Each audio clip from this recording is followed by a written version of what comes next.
Thor here, and today I'd like to talk about computing aboard a boat. I will start out by giving my recommendation on what's probably the best computer for you, and then I'll explain all the hurdles and what I had to do to install a desktop and why it works best for me.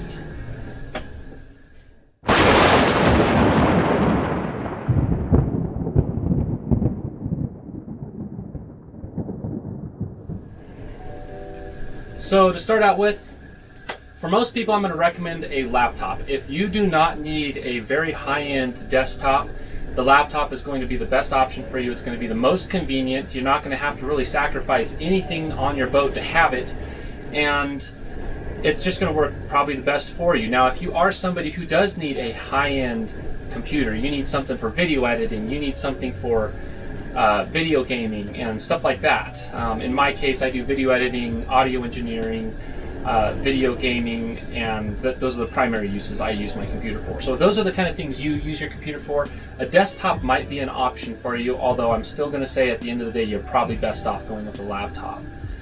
So I'm going to start out by going into all the hurdles you have to overcome just to get a desktop on your boat to work.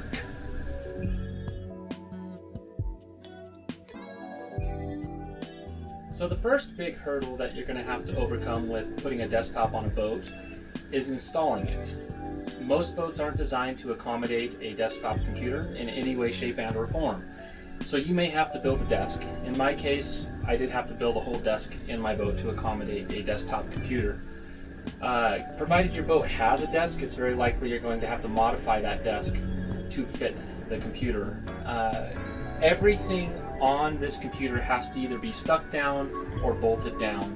So for instance, my monitor here is clamped onto the desk, and the monitor stand itself is a really robust one. It doesn't have a lot of movement, and one of the big issues aboard my vessel was the monitor could actually hit the window because of the adjustments. So I have 3 inches of cushion on the window to prevent it from, smashing into the window and breaking the window. There's always going to be some weird technicality like that you're going to have to overcome. A lot of boats with desks aren't designed for monitor stands to be bolted to them. So there is a huge variety of monitor stands out there, but you'll probably end up having to bolt your monitor down. I don't think there's really much options in regards to that. The next big thing is bolting down your computer or somehow strapping it down. In my case, I have it stuck down with double-sided sticky tape, Velcro, and straps. And then I have a storm strap that I can put on it if I know it's going to be particularly bad. That's not the most attractive looking strap, but it will strap it down so that way there's no movement no matter what.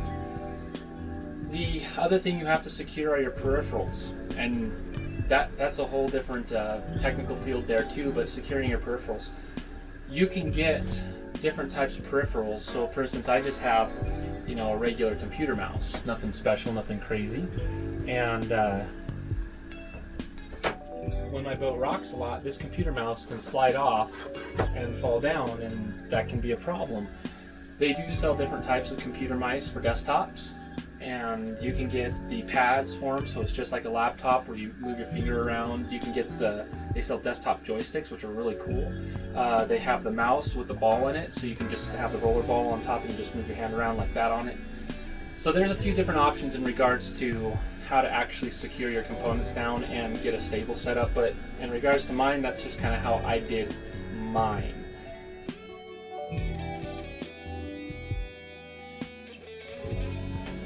The next big hurdle I would like to talk about is powering your computer. So in regards to powering a desktop computer, they don't have batteries. You're going to have to actually power them either off shore power, or you're somehow going to have to power them off of your boat. So depending on how you have your off-grid power setup, it's going to change. In my situation, I run off generator. For about 6 hours of me running basically everything in my boat off the generator, I burn up about 1/3 of a gallon of gas. That's what I burn up. So I don't use very much fuel to run something like my desktop, so it doesn't really matter to me. But some people pride themselves on not using any generators on their boat. And in your situation, you'd be running off of your battery bank or your solar power or whatever. So everything can change in that situation. I have an 850 watt power supply in my computer, which I think is complete and utter overkill. It doesn't use 850 watts all the time. It'll only use what it needs. But suffice to say, if I'm gaming or something like that, it does use a little bit more power, but it really doesn't use enough to matter. The only time I actually notice any actual power spikes or anything like that is when I first turn on my computer. Literally, the moment I click that button, and then my generator will go back down to basically idling. I just don't use a lot of power aboard this vessel.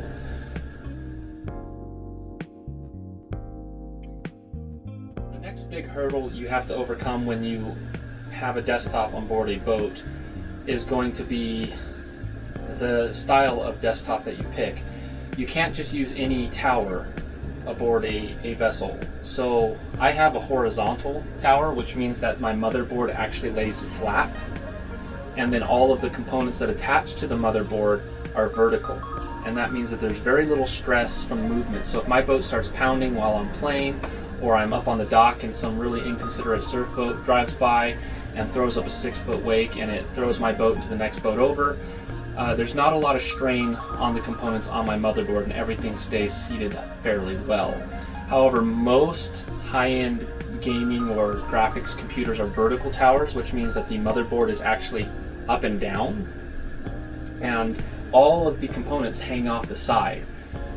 That can be a problem. So during pounding, that can actually cause the components on the side to crack and break, like for instance your graphics card. It can cause your graphics cards to snap. It can cause your CPU coolers to come unbolted, or unseated, excuse me. So they'll move on the processor, and it's just a result of the fact that your desktop wasn't designed to be moved. The other thing too is I don't recommend water cooling on a boat, primarily because all that movement that's on a boat can shake those hoses around, and eventually the seals will fail or can fail. So air cooling is probably the better option, but you of course build your computer however you want to build it and do what you think is best for you.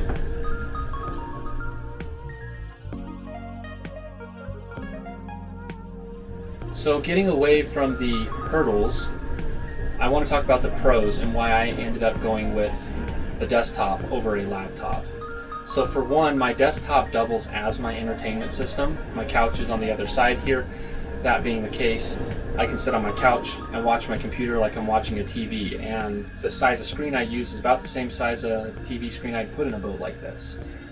The other reason is the economy of it. For me to build an equivalent laptop to this desktop, I would probably be in the bare minimum range of about $2,200, versus this desktop was about $1,500, so $700 difference. That $700 can power my boat could run the power on my boat for 350 days if I'm using it every day as my average, which would be 6 hours a day. Of course, I don't live off-grid, I live on-grid and off-grid, and there's many days I don't actually use any of my electronics. So in those days, I wouldn't use any power, and $700 worth of fuel would actually last me probably 2 years is my guess. It's just a guess, throwing it out there. So in regards to the price value comparison, it made a lot of sense to go with a desktop. I'd save a lot of money that I could use on something else. $700 is a substantial amount of money, and in regards to the specifications of my computer, if I'm being realistic, I'd probably be in the $2,800 range. So I'm probably saving a lot more money than I think. So one of the other pros of a desktop is sustainability and repairability.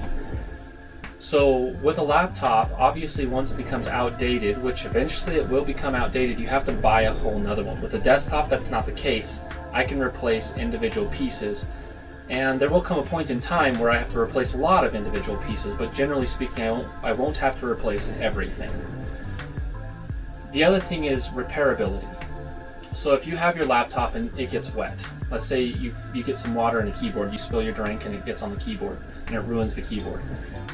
Most people aren't going to be able to fix that. They're going to have to send it in to have it fixed, which means you're going to have to pay somebody to fix it, and then the parts are proprietary, so provided they can find the parts for your laptop, they're probably going to be a little bit more on the pricey side. Versus my desktop, anybody can fix a broken keyboard on my desktop. it's as simple as replacing the keyboard with another keyboard. You can go to the grocery store and buy another keyboard for it, unplug this one and plug another one in. Most people are going to be capable of doing that. But it actually goes a little bit further than that. So that would be the very simple case. The more advanced case is, for instance, let's say my graphics card breaks, it wears out. In a laptop, if your graphics card wears out, you have to replace the motherboard, and that's a super expensive replacement because you're replacing everything. In the case of my desktop, I can replace just that one card, and it's super simple. I can do that myself. I would venture to say that the overwhelming majority of people could replace their own graphics card. They might not be able to replace it with a different one, but they could replace it with another one. So the overall sustainability of a desktop is definitely better than a laptop. Parts are cheaper, components are cheaper, and then, you know, actual maintenance, not maintenance, but the actual process to fix them is generally cheaper than a laptop. So sustainability and value, the desktop wins hands down, and that's just my opinion on the matter. Everybody's going to have a slightly different opinion. Some people will say, well, you have to run your generator to power up your desktop, and that's where you're going to have your trade of value. Well, that's true, but in my case, we're talking $700 of fuel, 350 plus days of fuel. I'm gonna have to run my generator for 350 days, which I still have to run regardless. If I have this desktop or a laptop, I'm still gonna have to run my generator to charge up my boat and keep everything else going. So it doesn't really bring me any value to go with a laptop, and that's why I decided to go with a desktop. The only other argument I could see somebody making is they said, well, look at all the money you had to do to install this desk. I had to replace this anyway. My interior in this boat was shot when I purchased it. So value-wise, I didn't really lose out. This is probably the most economical solution for me. So I hope this video helps out some people. I know it might be a little bit winded because I think I've taken this, had to retake these shots like 5 or 6 times. No, I'm probably on like time number 8 or 10, because of the wind or my dogs or my parents' dogs, which my parents are right next door. So I apologize if I missed some things or anything like that, but I really hope that this video helped you make a decision in regards to if a desktop is right for you on your boat or not. So this is Thor, signing out.